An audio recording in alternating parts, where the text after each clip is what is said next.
All right, welcome back to the SwingU Instructor Series. This week we have a great show as Jim McLean sits down with us. If you don't know Jim, then you've been living under a rock. He is one of the best golf instructors in the world. He's been ranked inside the top 3 for the last 25 years. He's had 8 junior players make it all the way to world number 1, including Lexi Thompson. He's just a wealth of knowledge and a really, really, really good dude. So I hope you guys enjoy the pod. And so without further ado, let's get into it. SwingU Premium, the world's most comprehensive golf game improvement app with the industry's easiest to use on-course GPS, scorecard, strokes gained, and stat features. With the world's easiest to use strokes gained stat system, you'll receive a relative handicap for driving, approach shots, chipping, pitching, bunker play, and putting.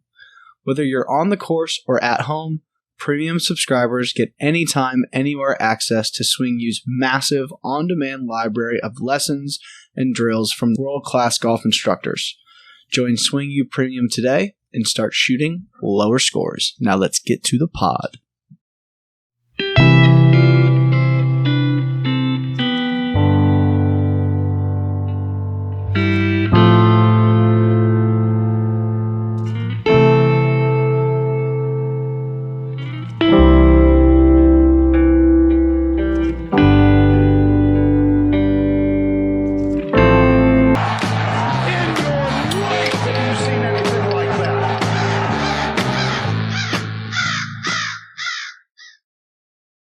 Well, Jim, thanks so much for having us out today. It's been awesome coming out here to the Biltmore.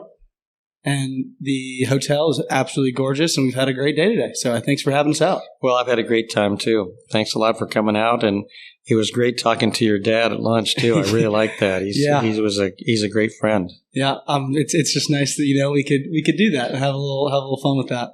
But for those of you who don't know who this is Jim McLean, one of the greatest golf coaches probably ever. 1994 PGA Teacher and Coach of the Year, member of the World Golf Teachers Hall of Fame, CEO of Jim McLean Golf Schools, and recently you won another award. Well, it's a Player Development Award for the United States, which was for, I guess all the different seminars I've done around the country, around the world, and then the guys that have worked under me that have gone on to be head professionals or directors of instruction.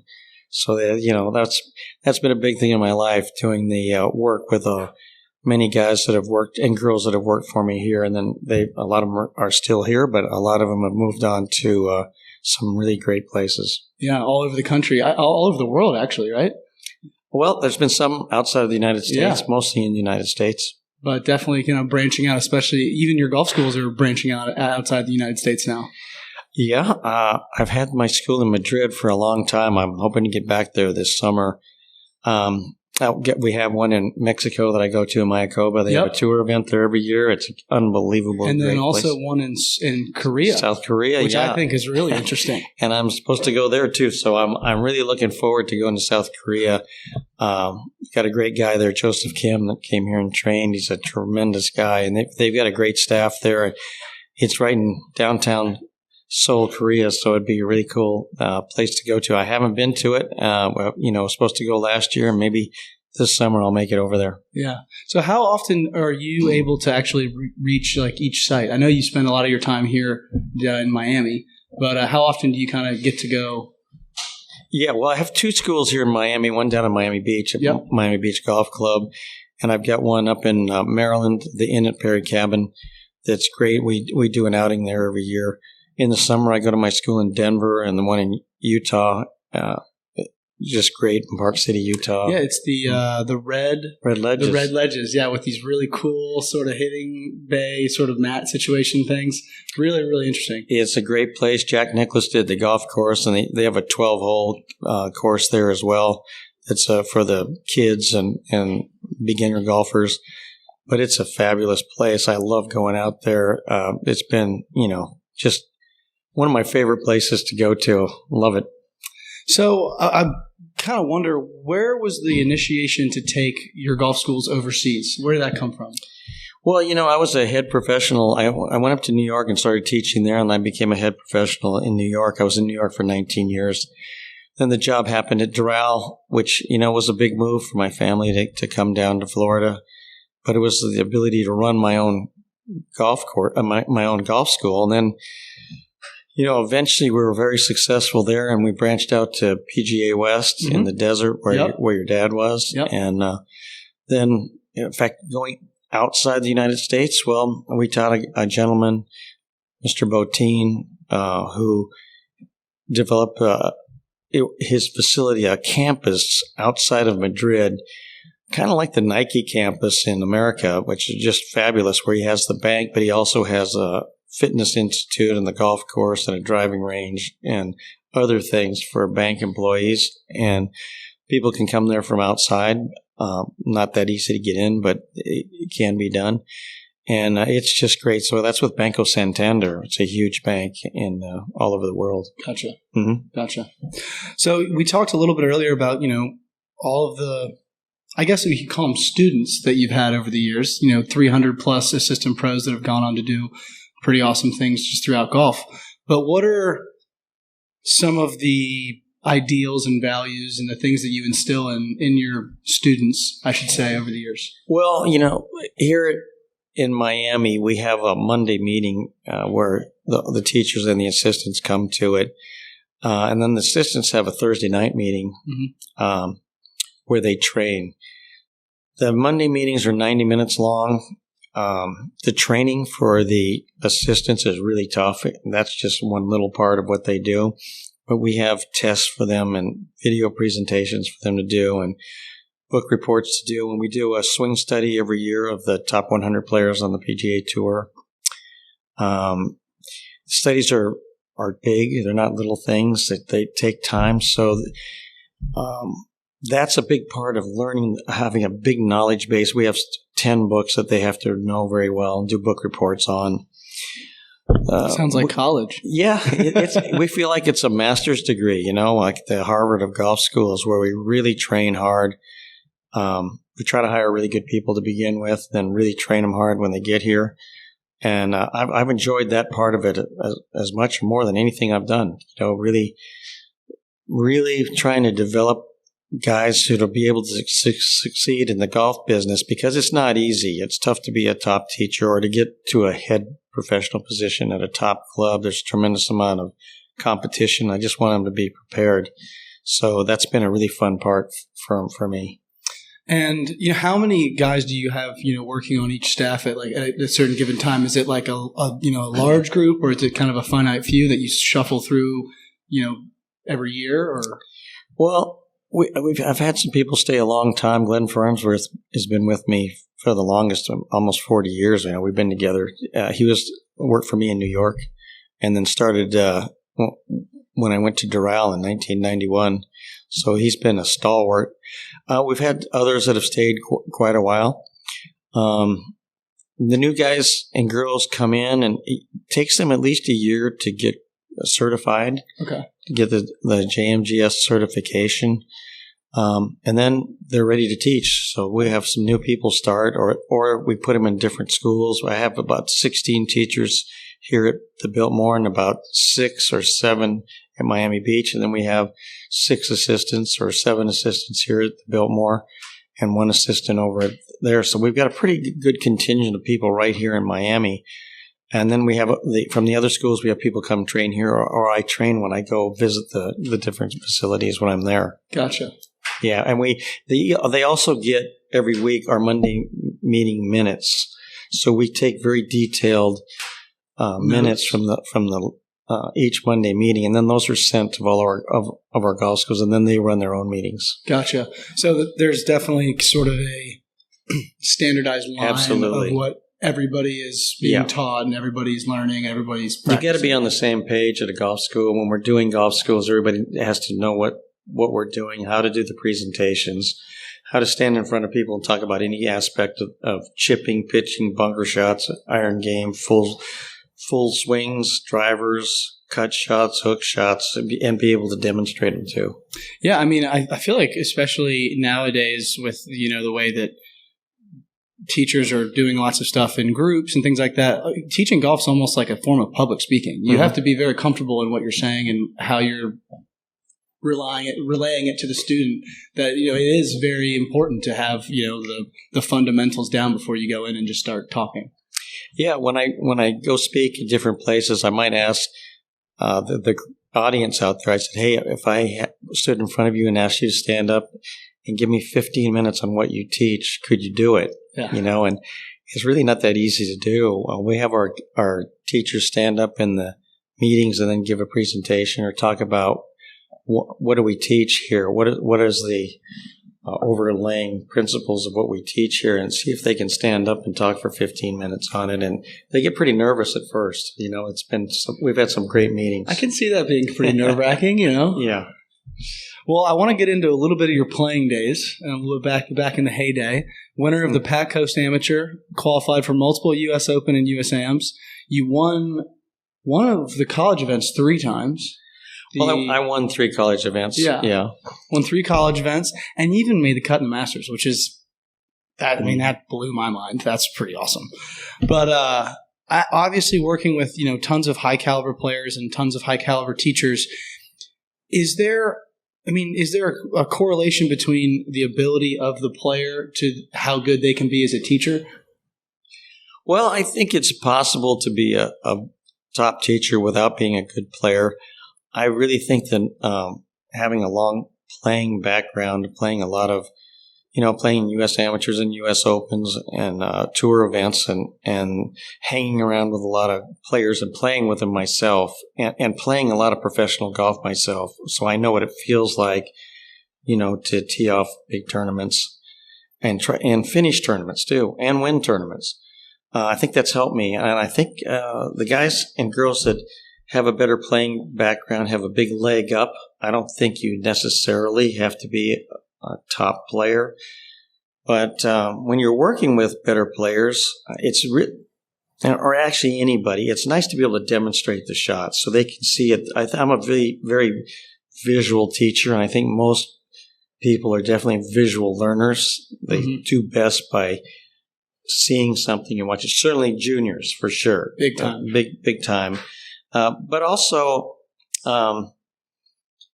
knowing what it's like to feel pressure and what the stress is going to do to you is helpful for the people that I work with that play in tournaments. The kids that we've developed here in Miami and also up in New York that went on to do good things, play college golf. I think that's been very helpful.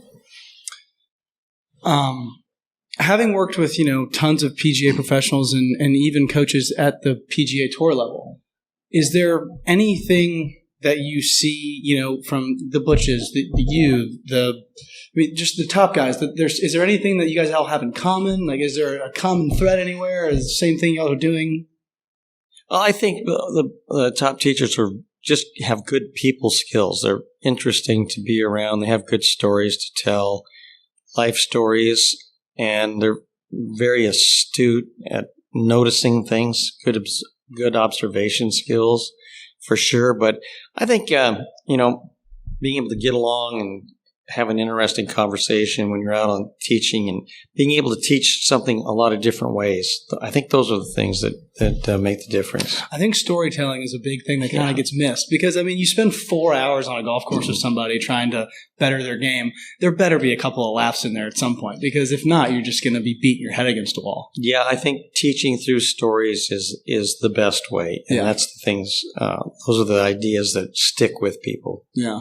Do you have any things that kind of stand out in your mind of stories that you've told? Just hundreds of stories that I've done. I had one story that I tell people that from Jackie Burke, who was a big mentor of mine. He is a former Masters champion and PGA champion and started Champions Golf Club in Houston, Texas. So he helped me since I was at the University of Houston and on in my life. We've been great friends.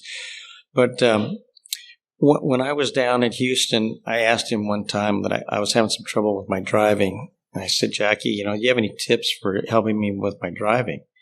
He's a very sharp guy, very, very intelligent, funny guy. And he looked at me. This was when I was only about 19 or 20 years old. He said, go down to Galveston and hit 3 balls into the Gulf of Mexico. And he just turned around and left. So I had no idea what he meant. Didn't mean anything to me at all. So So a few weeks after that, Bruce Litsky and Bill Rogers, from a couple of my guys I lived with at school, we drove down to Galveston, not because of that, just going down because you kind of hang out in college. You could drive on the beach. The beach in Galveston is not like the beach in Florida. It's as hard as this. It's rock hard. Gotcha. So we were driving around, and then we were walking around, I guess, somewhere in the town. And it just hit me. He said, Jackie said, hit 3 balls in the Gulf of Mexico. So I did that, and a few weeks later, I was out at Champions again, which is the place in Houston, and I saw Mr. Burke, and I said to Mr. Burke, I did what you told me, and he said, "What did I tell you?" And I said, "Well, do you remember you told me to go down to Galveston and hit 3 balls into the Gulf of Mexico?" He said, "Oh yeah." He said, "How'd you do?" I said, "Well, I hit 3 great drives." And he said, "Well, what'd you learn?" And I said, "No, I didn't learn anything." And then once again, he said, "Well, how'd you hit the ball?" And I said, "Yeah, I told you, great." He said, "Well, that's it, you dumb son of a bitch." He said, "Don't aim at anything. Just hit it out in the ocean. You can't miss. And if you do that, you're going to let go." Now, I told that to a lot of my students when they get nervous, because we all tend to aim, and when you're choking, you hang on a little bit. And if you can just remember to hit it anywhere, just don't aim it. That's been one story that stood the test of time. I like that. Yeah. I like that story a lot. Well, you talk about all the juniors that you've had 8 juniors go all the way to world number 1. You had multiple major champions, both PGA, LPGA. I mean, if I tried to name all of them, we'd be here all day. So I'm not going to do that.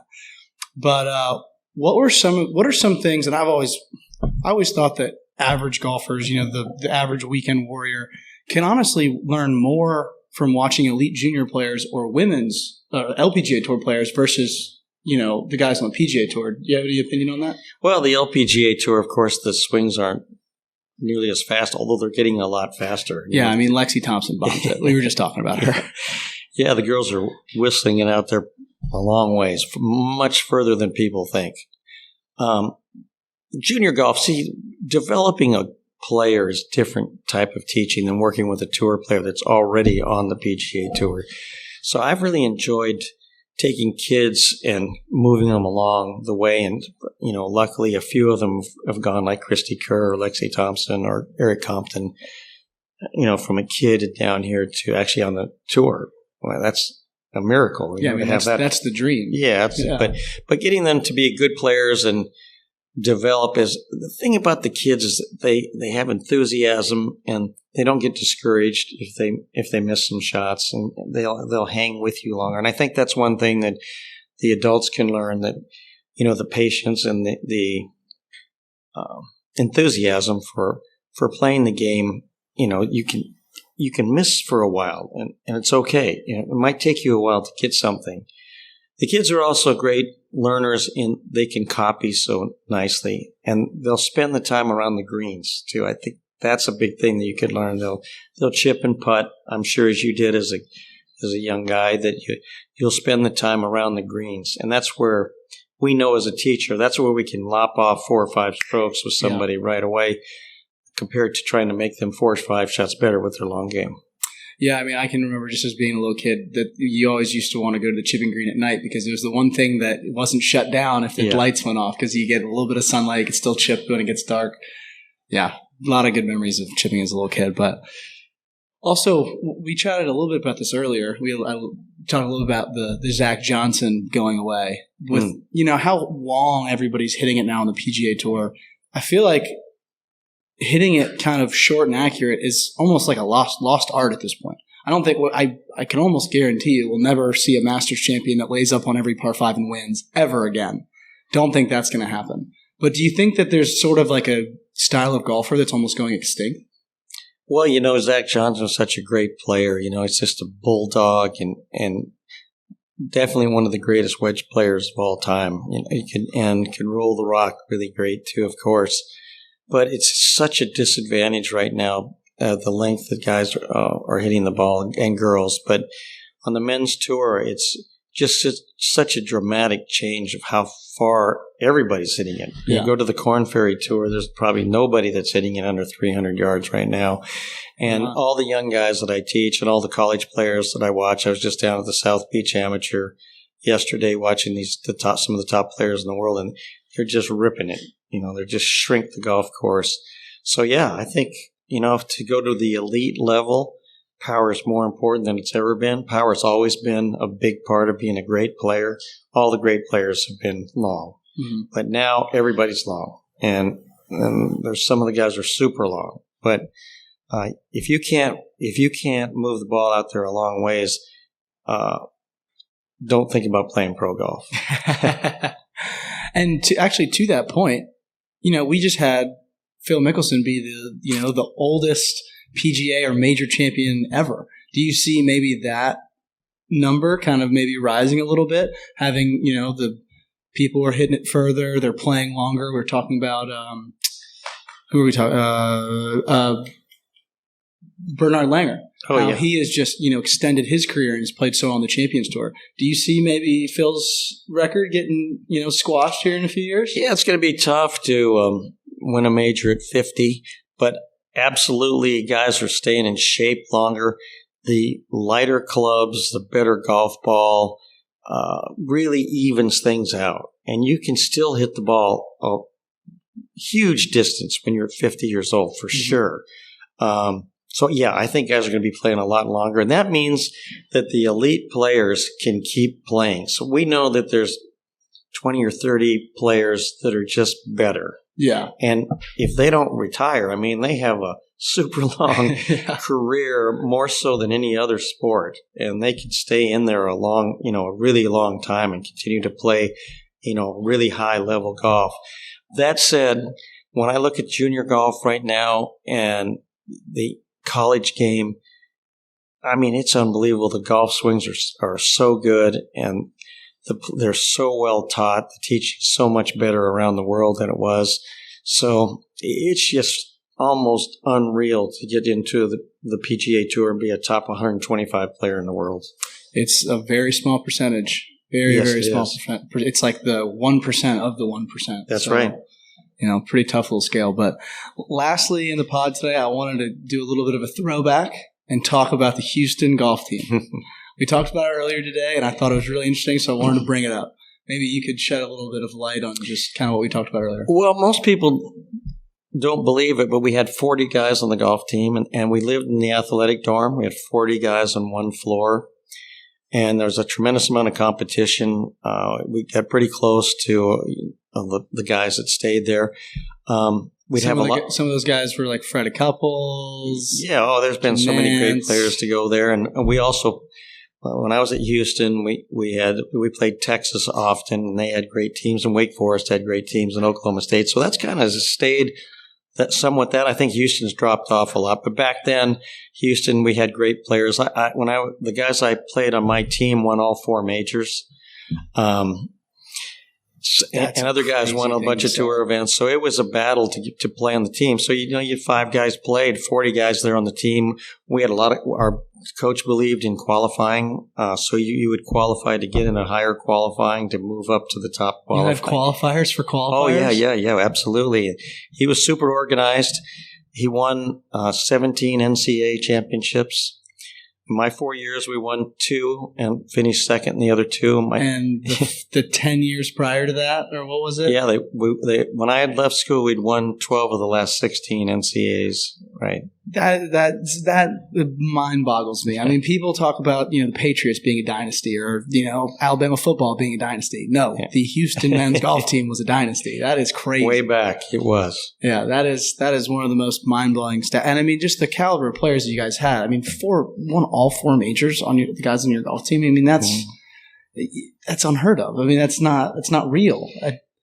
Yeah, the competition was great. It's helped me my whole life. What I learned from our Coach Williams was great. He was really big on, shooting a good score when you didn't play well, which was what you had to do. You had to be able to hang in there. And there's a lot of great colleges now, of course. The game's changed a lot. But, yeah, it was a dynasty. It was really fun to be part of that. And those guys are all great friends of mine that played on those teams. We still kind of get together once in a while or call on the telephone. So it was a great time in my life. Well, Jim, thanks so much for doing this, and thanks so much for having us out. This has been an awesome day. It was great to have you here.